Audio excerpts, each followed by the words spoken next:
I watched Beastars Season 1.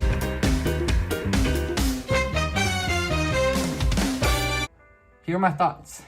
I honestly don't even know where to begin.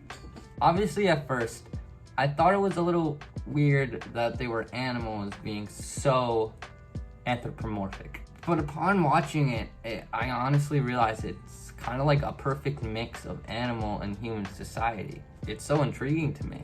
The idea of animals being treated as humans, with their own like problems, gender problems specifically, that was a huge thing. And then they also had the animal side. I believe it was herbivores versus carnivores, something like that.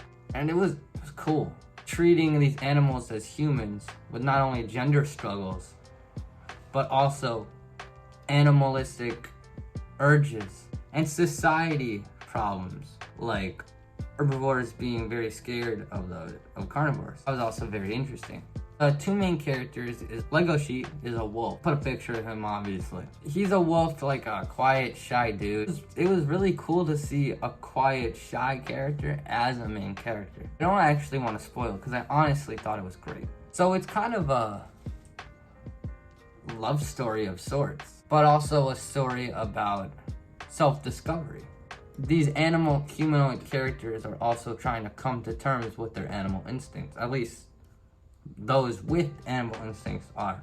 It also dives into interspecies racism. It was honestly so cool to see a story tackling racism like that and prejudice through the lens of an anime that sometimes got very hype as well, which I was also a huge fan of. It's kind of cool when main characters let out their animal instincts. As I said before, main character is a wolf named Lego Sheep that is very shy. And his opposite is a girl rabbit named Haru. It's pretty cool, a dynamic of a wolf and a bunny. They are so starkly different, and they're aware of it. Honestly, I was kind of on the edge of my seat though for a lot of it. I really wanted to know what happened next, and I really just highly recommend this. I guess I'll start on the plot. So it's about these two animals trying to fight their instincts. The main character, Lego Sheep, is not aware if it's love for the bunny or his instincts to kill the bunny. It's a great inner struggle, and we honestly don't know till the end of the series, or end of the first season, I should say. Of course, perhaps a little predictable, but what anime isn't? I enjoyed the plot, and like I said, I thought it was compelling. I also want to talk about the side characters. There's of course a character that was a deer, and this deer was in a struggle for power because a deer is so weak, right? He wanted to show all those carnivores that he's stronger than them. This leads into the title of the series, Beastars. Now, from my understanding, within the series logic, a Beastar is the strongest animal of all, kind of like a warrior type of deal. I don't really know. They don't really go into it that much in season 1. I haven't seen season 2. I don't know if I'm gonna watch it. I hear it's bad, but I am one who likes to form my own opinions, so I will probably give it a watch.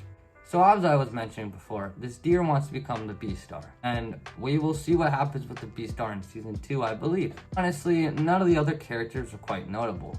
They were entertaining to watch when they had their little tidbit to shine, I do warn you, there's sexual activity in this anime, even though it's about anthropomorphic animals. That's why I've heard it's gotten a bad rap. But honestly, watching it is quite easy to look past. This is, of course, opinionated, but I would like to talk about the intro, the anime opening. The visuals itself were different. It was a stop motion with like 3D figures, claymation type of deal. As it was cool to look at, I honestly thought it wasn't that aesthetically pleasing. Stop motion is great and honestly beautiful for movies, but when you're doing an anime opening, I feel the pace of it has to match the music, and it kind of didn't. You could tell it was slow. The visuals really cool, but they also weren't that long. Same visuals being dragged out a little bit too long.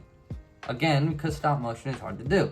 I completely get it, but honestly, if I saw an animated version of that same intro, I feel it would have been 10 times better. But that's just my opinion. Well, I guess that's about it I have to say for Beastars Season 1. You can watch it on Netflix. Like I said, I recommend it.